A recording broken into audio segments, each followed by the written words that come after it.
High-frequency direction finding, usually known by its abbreviation HF-DF and nickname huff-duff, is the common name for a type of radio direction finder introduced in World War II. High frequency refers to a radio band that can efficiently communicate over long distances, for example, between U-boats and the land-based headquarters. HF-DF was primarily used to catch enemy radios while they transmitted, although it was also used to locate friendly aircraft as a navigation aid. The basic technique remains in use to this day as one of the fundamental disciplines of signals intelligence, although typically incorporated into a larger suite of radio systems and radars instead of being a standalone system. HF-DF used a set of antennas to receive the same signal in slightly different locations or angles,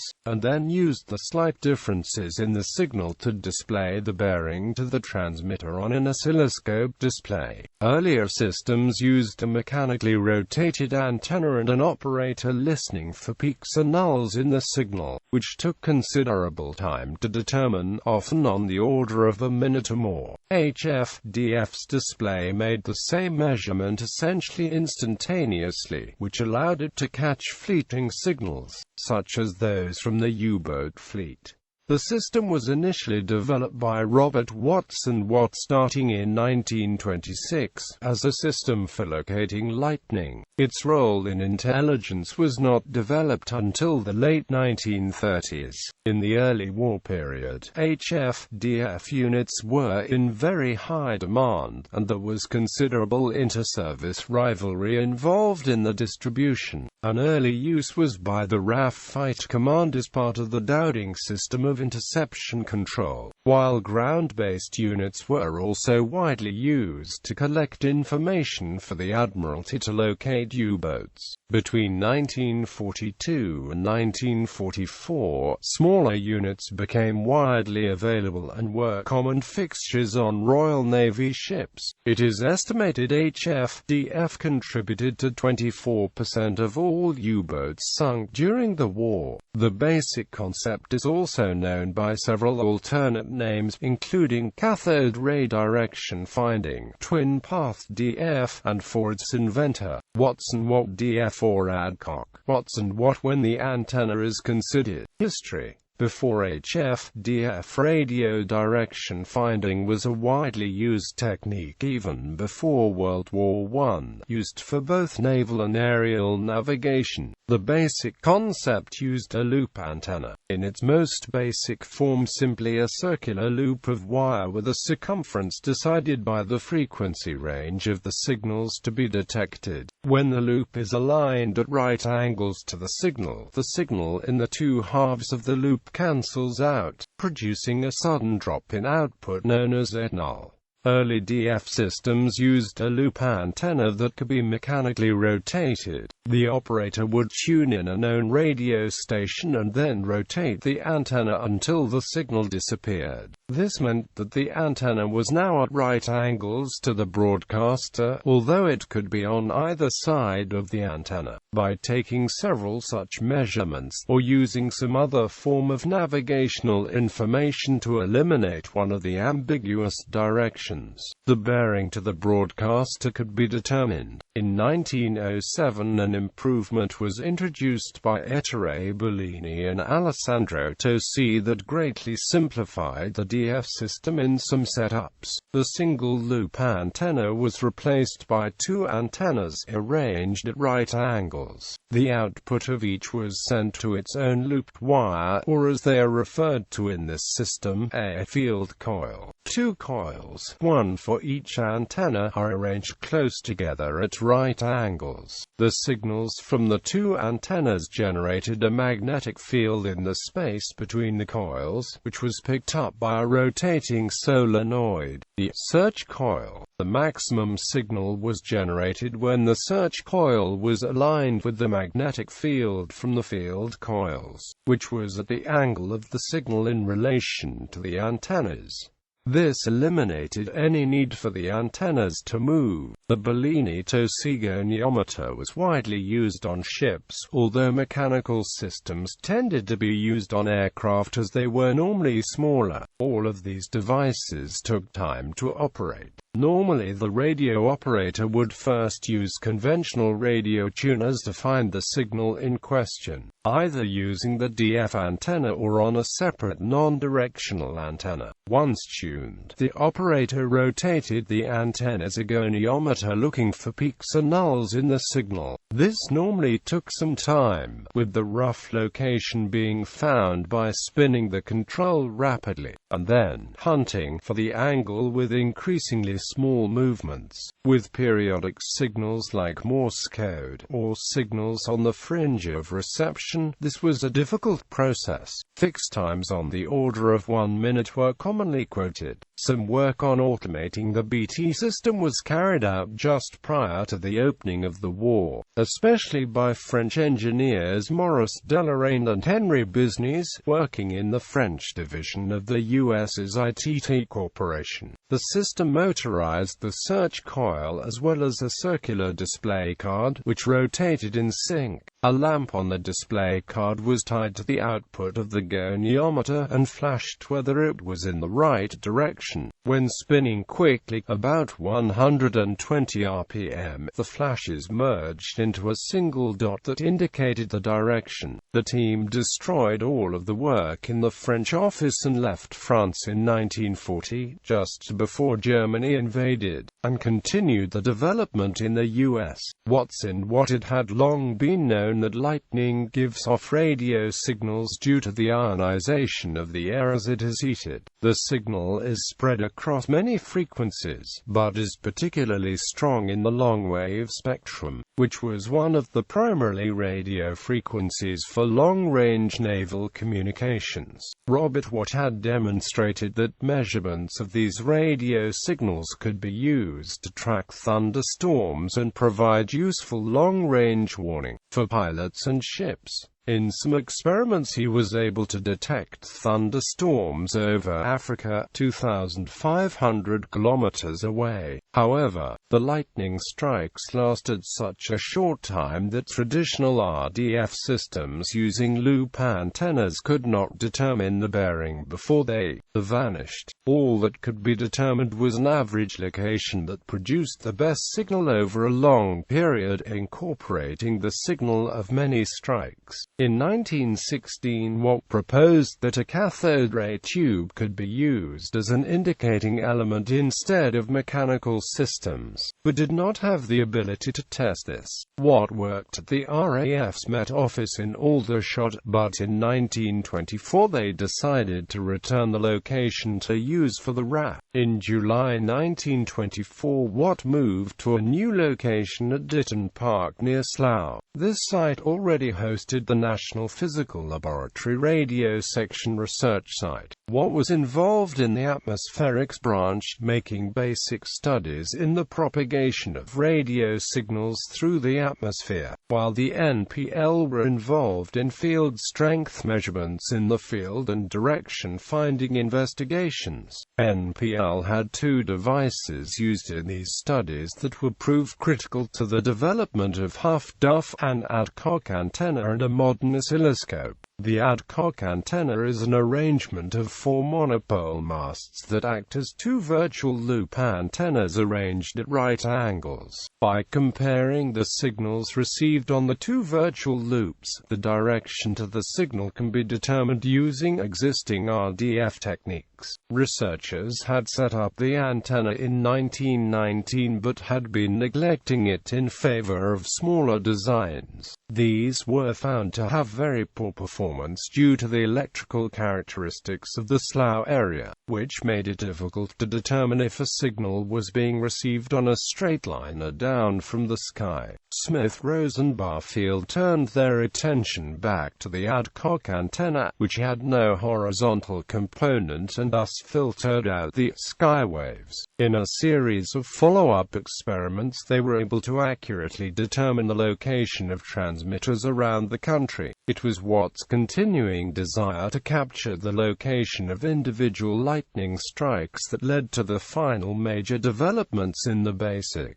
huff-duff system. The lab had recently taken delivery of a W224 oscilloscope from Bell Labs, which provided easy hookup and had a long-lasting phosphor. Working with HUD in 1926, Watt added an amplifier to each of the two arms of the antenna, and sent those signals into the X and Y channels of the oscilloscope. As hoped, the radio signal produced a pattern on the screen that indicated the location of the strike, and the long-lasting phosphor gave the operator ample time to measure it before the display faded. Watt and Hurd wrote an extensive paper on the system in 1926, referring to it as an instantaneous direct reading radio goniometer, and stating that it could be used to determine the direction of signals, lasting as little as 0.001 second. The paper describes the device in depth, and goes on to explain how it could be used to improve radio direction finding and navigation. In spite of this public demonstration, and films showing it being used to locate lightning, the concept apparently remained unknown outside the UK. This allowed it to be developed into practical form in secret. Battle of Britain. During the rush to install the chain-home radar systems prior to the Battle of Britain,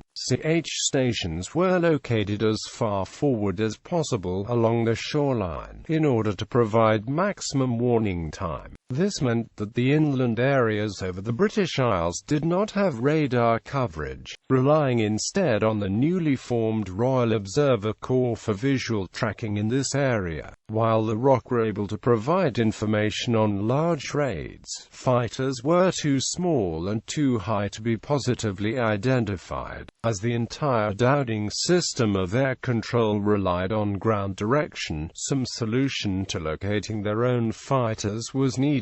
The expedient solution to this was the use of huff-duff stations to tune in on the fighters' radios. Every sector control, in charge of a selection of fighter squadrons, was equipped with a huff-duff receiver, along with two other substations located at distant points, about 30 miles away. These stations would listen for broadcasts from the fighters, compare the angles to triangulate the location, and then relay that information to the control rooms, comparing the positions of the enemy reported by the ROC and the fighters from the huff-duff systems. The sector commanders could easily direct the fighters to intercept the enemy. To aid in this process, a system known as pipsqueak was installed on some of the fighters, at least two per section. Pipsqueak automatically sent out a steady tone for 14 seconds every minute, offering ample time for the huff-duff operators to track the signal. It had the drawback of tying up the aircraft's radio while broadcasting its DF signal. The need for DF sets was so acute that the Air Ministry initially was unable to supply the numbers requested by Hugh Dowding, commander of RAF Fighter Command. In simulated battles during 1938, the system was demonstrated to be so useful that the ministry responded by providing Bellini-Tosi systems with the promise that court versions would replace them as soon as possible. This could be accomplished in the field, simply by connecting the existing antennas to a new receiver set. By 1940 these were in place at all 29 fighter command sectors, and were a major part of the system that won the Battle of the Atlantic, along with sonar intelligence from breaking German codes, and radar. Huff-duff was a valuable part of the Allies' armory in detecting German U-boats and commerce raiders during the Battle of the Atlantic. The Kriegsmarine knew that radio direction finders could be used to locate its ships at sea when those ships transmitted messages. Consequently, Subsequently, the Kriegsmarine developed a system that turned routine messages into short-length messages. The resulting Kurz signal was then encoded with the Enigma machine and transmitted quickly. An experienced radio operator might take about 20 seconds to transmit a typical message. At first, the UK's detection system consisted of a number of shore stations in the British Isles and North Atlantic, which would coordinate their interceptions to determine locations. The distances involved in locating U-boats in the Atlantic from shore-based DF stations were so great, and DF accuracy was relatively inefficient, so the fixes were not particularly accurate. In 1944, a new strategy was developed by naval intelligence where localized groups of 5 shore-based DF stations were built so the bearings from each of the 5 stations could be averaged to gain a more reliable bearing.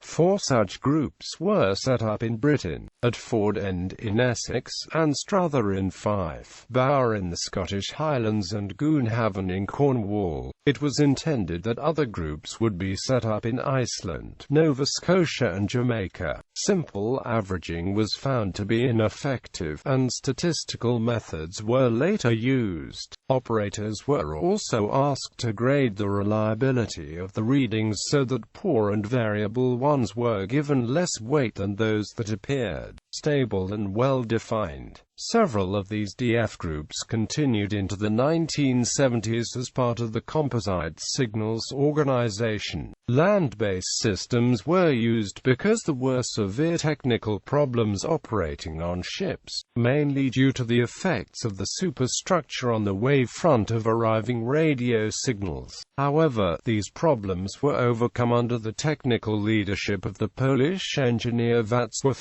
Straszczynski, working at the Admiralty Signal Establishment. As ships were equipped, a complex measurement series was carried out to determine these effects, and cards were supplied to the operators to show the required corrections at various frequencies. By 1942, the availability of cathode ray tubes improved and was no longer a limit on the number of huff-duff sets that could be produced. At the same time, improved sets were introduced that included continuously motor-driven tuning to scan the likely frequencies and sound an automatic alarm when any transmissions were detected. Operators could then rapidly fine-tune the signal before it disappeared. These sets were installed on convoy escorts, enabling them to get fixes on U-boats transmitting from over the horizon, beyond the range of radar. This allowed hunter-killer ships and aircraft to be dispatched at high speed in the direction of the U-boat, which could be located by radar if still on the surface or ASTIC if submerged. From August 1944, Germany was working on the Courier system, which would transmit an entire Kurz signal in a burst not longer than 454 milliseconds,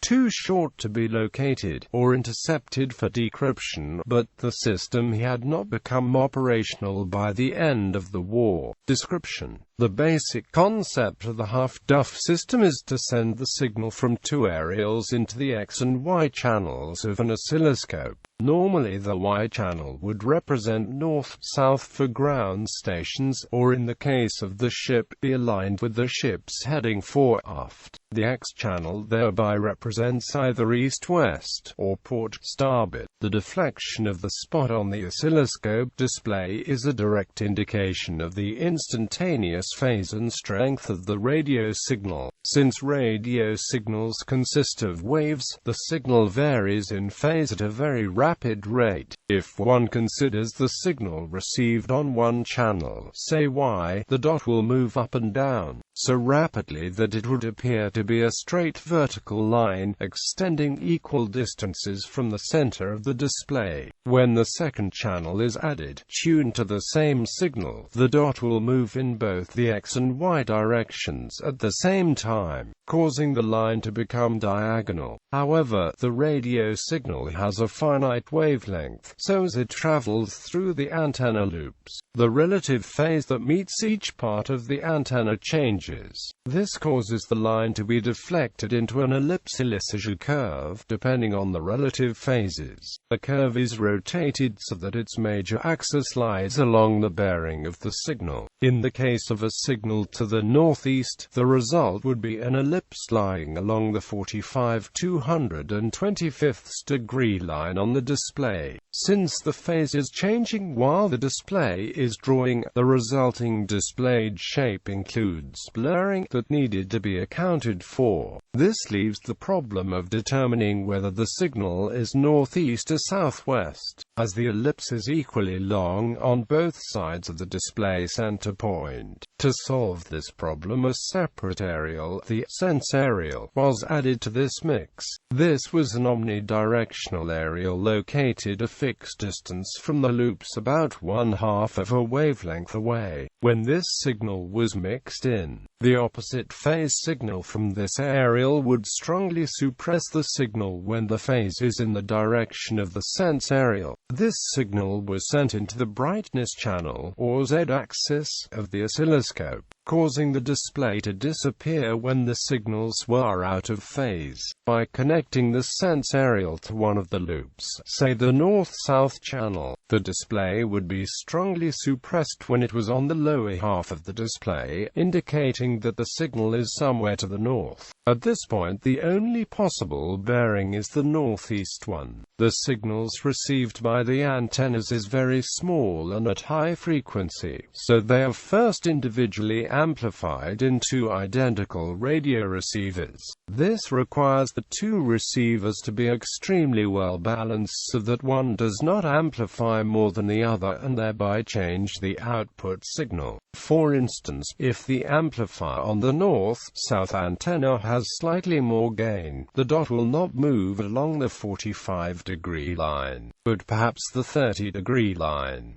To balance the two amplifiers, most setups included a test loop, which generated a known directional test signal. For shipboard systems, the ship's superstructure presented a serious cause of interference, especially in phase, as the signals moved around the various metal obstructions. To address this, the ship was anchored while a second ship broadcast a test signal from about 1 mile away, and the resulting signals were recorded on a calibration sheet. The broadcast ship would then move to another location and the calibration would be repeated. The calibration was different for different wavelengths as well as directions. Building a complete set of sheets for each ship required significant work. Naval units, notably the common HF-4 set, included a rotating plastic plate with a line, the cursor, used to help measure the angle. This could be difficult if the tips of the ellipse did not reach the edge of the display, or went off it. By aligning the cursor with the peaks at either end, this became simple. Hash marks on either side of the cursor allowed measurement of the width of the display, and use that to determine the amount of blurring.